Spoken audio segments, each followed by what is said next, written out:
આજે 1 વાગ્યા આસપાસ સાસણ રોડ ઉપર આવેલ જિલ્લા હાઈવે ટ્રાફિકની ગાડી દ્વારા મને રોકવામાં આવ્યો અને સ્થળ ઉપર કરમતા સાહેબ અને તેમની ટીમ દ્વારા કહેવામાં આવ્યું કે તમારી ગાડીમાં કાળા કાચ છે, આગળ બમ્પર છે.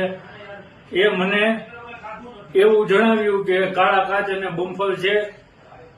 એમને રિક્વેસ્ટ કરી કે સાહેબ હું નાનો માણસ છું, મને હાલવા દો, હું આ રોડ ઉપર જ કાયમી માટે ચાલુ છું.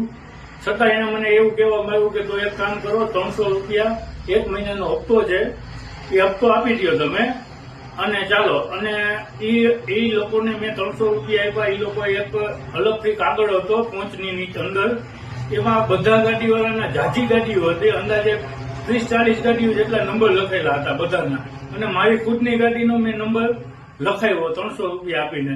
એટલે આની જરાક નોંધ લેશો.